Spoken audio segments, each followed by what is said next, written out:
E aí, gente, tudo bem? Tempos difíceis, né? Mas vocês não estão sozinhos não, viu? Bora lá. Aulas 13 e 14, Geografia Geral, a gente vai falar de Geomorfologia Mundial.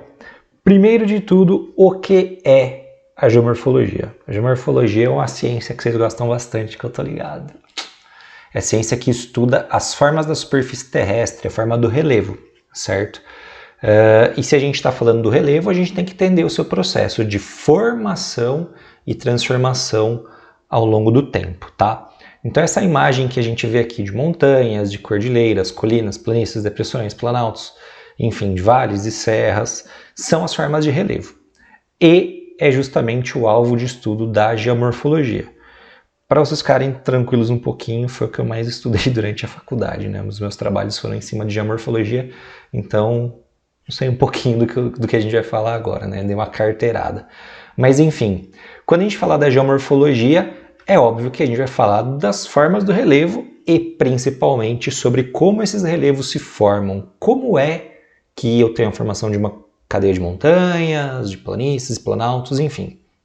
Basicamente, essas formações e transformações que acontecem no relevo estão relacionados a dois fatores. Os fatores endógenos, internos, formadores do relevo, e os agentes externos, que são os exógenos ou modeladores ou transformadores do relevo. Vamos voltar aqui. Quando a gente fala dos agentes formadores do relevo, a gente está falando do vulcanismo, do tectonismo e dos abalos sísmicos, dos sismos. Cada um deles vai formar um relevo. Eles atuam de forma concomitante, eles podem atuar juntos também. Tá? Primeiro de tudo é o vulcanismo. O vulcanismo é um fenômeno geológico quando, né, a gente tem o extravasamento, quando a gente tem a saída do magma do interior do planeta e vai até a superfície, certo? Então a gente tem o extravasamento do magma, no interior da Terra é magma, quando ele vai para a superfície se torna a lava vulcânica, tá?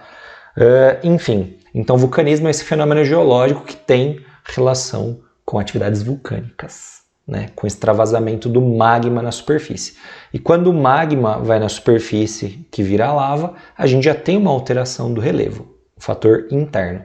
O segundo é o tectonismo, também é chamado de diastrofismo, tá? É um fenômeno que se relaciona bastante à movimentação das placas tectônicas, movimentos horizontais ou movimentos verticais. E esses movimentos eles dão origem a diferentes formas de relevo.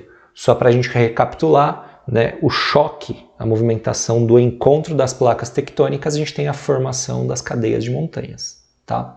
E o terceiro são os abalos sísmicos, os sismos, que são as vibrações que acontecem de forma muito brusca, de forma muito intensa no planeta Terra. E esses sismos eles vão fazer com que a gente tenha ondulações na superfície e, obviamente, né, através do tectonismo e do vulcanismo, esses sismos são liberados. Então o sismo é consequência dos outros dois. Mas essa onda sísmica ou essas ondas sísmicas, elas também são transformadoras no relevo, porque elas fazem quebras na superfície. Podem formar falhas tectônicas, fendas, e tudo isso pode fazer com que o relevo passe por grandes transformações. Então só para a gente lembrar, né? Sobre os movimentos das placas tectônicas, a gente deve recapitular que existem 4 tipos de movimentos, né? Na verdade são 3, mas são 4. Por que são 3? A gente tem os movimentos transformantes, os movimentos convergentes e os movimentos divergentes. São 4 porque a gente tem 2 movimentos convergentes. Vamos lá, primeiro, o movimento transformante é quando as placas deslizam uma em direção à outra, não tem nem o afastamento e nem o choque, tá? A gente tem um deslize, olhando de cima seria algo mais ou menos assim, ó, tá? Das placas tectônicas, são os movimentos transformantes, como é o caso da placa norte-americana com a placa do Pacífico, onde a gente tem a falha de Nazca, que a gente pode observar aqui, ó, nesta regiãozinha da América do Norte, tá? O segundo movimento que a gente tem é o movimento convergente. As placas tectônicas convergem entre si, né? Elas vão em sentidos atraentes, elas se atraem, elas vão se chocar. A gente tem dois movimentos. Convergente 1, quando a gente tem densidades diferentes das placas tectônicas. Então eu tenho uma placa menos densa e uma placa mais densa. A placa menos densa tende a se dobrar, né? Então eu vou ter um dobramento moderno, formação de montanhas, enfim. E a placa mais resistente ela vai se afundar na superfície, né, indo em direção ao magma. Então eu vou ter o choque das placas, a mais resistente tende a afundar e a menos resistente dobra. Então eu tenho uma transformação do relevo, né? Uma formação de um novo relevo, eu tenho a formação de montanhas.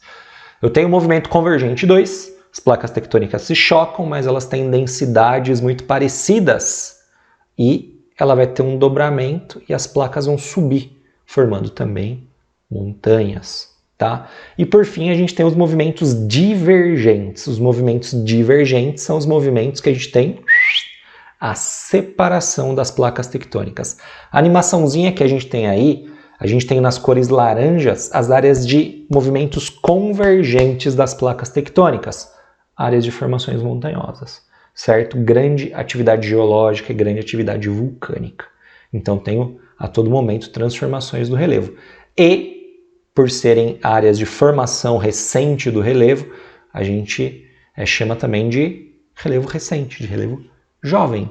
E é uma característica das montanhas, né? As montanhas são superfícies de relevo muito recentes, que se formaram no terciário, nos últimos 60 a 65 milhões de anos, e estão em processo ainda de sorgimento, tá? Como eu tenho uma força no interior da Terra muito forte ainda de movimentação, a tendência é esse relevo continuar aumentando. As forças de erosão, elas são mais fracas do que as forças de sorgimento, tá?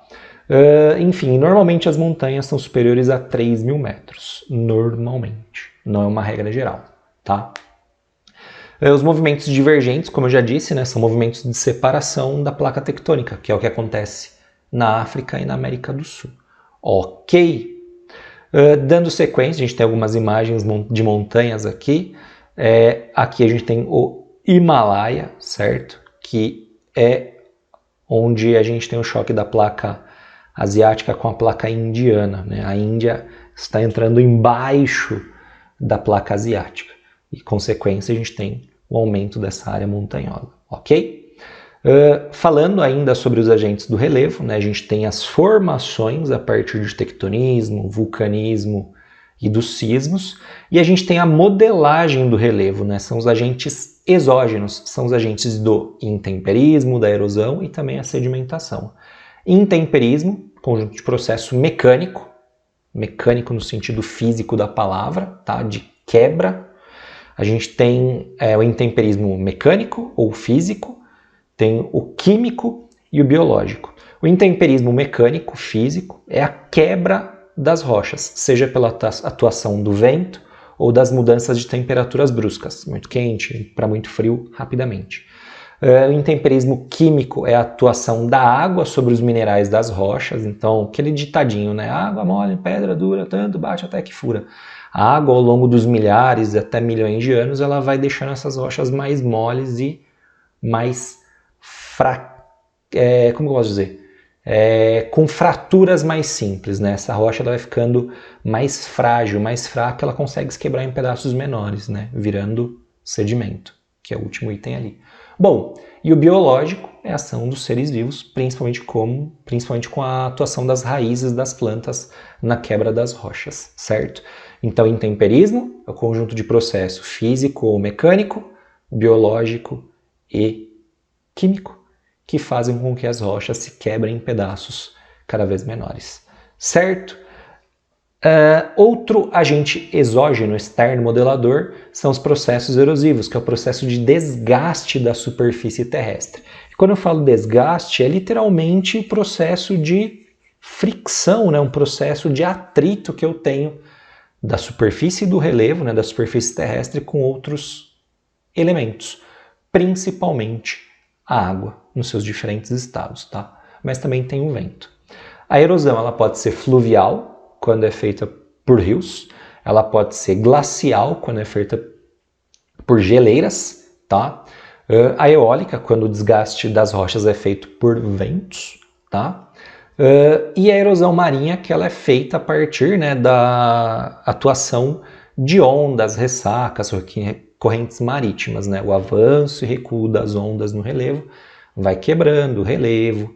Inclusive, né, as areias que a gente tem nas praias são o resultado desse processo de erosão ao longo de milhões e milhões de anos, certo? E por fim a gente tem um agente da sedimentação. A sedimentação é quando os sedimentos, ó que genial, né, do intemperismo, da erosão, são depositados para outras áreas, certo? E é inclusive a sedimentação que vai ter a formação de um novo modelo de rocha, um novo tipo de rocha, que são as rochas sedimentares. As outras rochas magmáticas, metamórficas, elas se desgastam a partir de agentes de intemperismo ou agentes fluviais, glaciais, eólicos, marinhos, etc, etc, etc. Eles vão ser levados, depositados para outras áreas, certo? E esse depósito vai ter uma compactação, né? Eu vou ter um peso, e esses pequenos sedimentos, esses pequenos pedaços de rocha vão sendo depositados em outros ambientes, normalmente ambientes mais baixos nas planícies. Bom, sobre esses agentes transformadores ou modeladores do relevo, é óbvio que a gente vai falar de outras superfícies terrestres, outras formas de relevo. A gente vai falar dos planaltos. Os planaltos são as superfícies de relevo mais antigas do planeta Terra. Normalmente elas estão entre 300 e 3.000 metros, tá? Normalmente. E elas estão em fase de rebaixamento. São superfícies muito antigas, certo? Então eu tenho um predomínio das forças exógenas, exteriores. Eu já não tenho tanta atuação interna, né? Eu não tenho tanto sorgimento, tá? E os agentes externos são que predominam. Normalmente os topos são mais arredondados, pontiagudo, relevo recente. Topos mais arredondados e até mesmo planos são áreas de planaltos. Sobre os planaltos, eles têm três origens: os planaltos cristalinos, os planaltos sedimentares e os planaltos basálticos ou vulcânicos. É super tranquilo, tá? Os planaltos cristalinos, eles são formados por rochas cristalinas, certo? Que são rochas metamórficas ou magmáticas intrusivas, né? Principalmente a gneiss, que é uma metamórfica, e o granito, que é uma rocha intrusiva, magmática intrusiva, tá? Esse planalto ele se forma a partir da decomposição de antigas montanhas. Lá na Pangeia, quando os continentes chocaram para formar a Pangeia, teve a formação da Serra do Mar, né, no nosso litoral brasileiro, no Planalto Atlântico, certo? Então isso daí foi 600, 700, 800 milhões de anos atrás. E ele foi se desgastando, e hoje é uma superfície de relevo aí de 2.000, 2.500 metros, certo? Então, superfícies bem mais baixas, chegou a ter 5, 6 mil metros na época do seu ápice de formação. Hoje se desgastou, certo? A gente tem os planaltos sedimentares, formados por rochas sedimentares, e eles se resultam a partir do sorgimento de regiões de bacias sedimentares, em função de agentes internos. O que eu posso te explicar para vocês? Vale do Paraíba. O Vale do Paraíba é a regiãozinha ali de Taubaté, São José dos Campos. Quando você está na rodovia que liga essas cidades, você vai observar dos dois lados seus que a gente tem áreas mais elevadas e a gente está numa área mais rebaixada. Ou seja, a gente teve um movimento epirogenético. Movimento epirogenético são movimentos verticais da superfície terrestre. Alguma coisa aconteceu para que houvesse um rebaixamento ou um sorgimento abrupto dessa região, tá? Só recapitulando, movimentos horizontais de choque ou afastamento são movimentos orogenéticos, orogênese. Epirogênese, epirogenético, movimentos verticais, certo? Eu vou mostrar para vocês daqui a pouco uma imagem que vai identificar melhor essa questão da epirogênese, mas fiquem tranquilos. Bom, enfim, então esses agentes endógenos, esses agentes internos, eles fizeram com que o relevo tivesse um aumento e um sorgimento, né? E um rebaixamento. Muitas vezes pode ser até mesmo o peso de um rio, certo? O acúmulo de água, né, nesse rio é tão grande que ele vai provocar uma quebra na superfície. Então eu tenho, imagina no meio da minha mão aqui, né, entre as duas mãos, eu tenho um rio. Esse rio ele vai acumulando muita água, vai formando um leito muito denso, e eu posso ter o quê? Um peso muito forte e uma quebra, né? Então eu vou ter um rebaixamento da parte central e aqui nos meus dedinhos eu vou ter um aumento abrupto. Então eu vou ter um movimento de epirogênese. E por fim, os planaltos vulcânicos. Eles são feitos de rochas vulcânicas ou extrusivas, quando o magma vai na superfície terrestre, né, e vira lava. Enfim, então, os planaltos basálticos, eles se formam a partir da solidificação do magma. Eles recebem esse nome porque o basalto é a rocha predominante do relevo, e aqui no estado de São Paulo, e principalmente no sul do Brasil, a gente tem o planalto da Bacia do Paraná, que é onde a gente tem as terras roxas, certo? Esses planaltos, eles são rochas mais resistentes, tá? Só que elas se desgastam também formando grandes patamares no relevo. Vou mostrar imagens para vocês desses relevinhos, ok? Então, vamos lá que eu vou mostrar para vocês os movimentos de epirogênese, tá? E orogênese também. Então, como eu estava falando para vocês, a gente vai ter, né, alguns tipos de planaltos.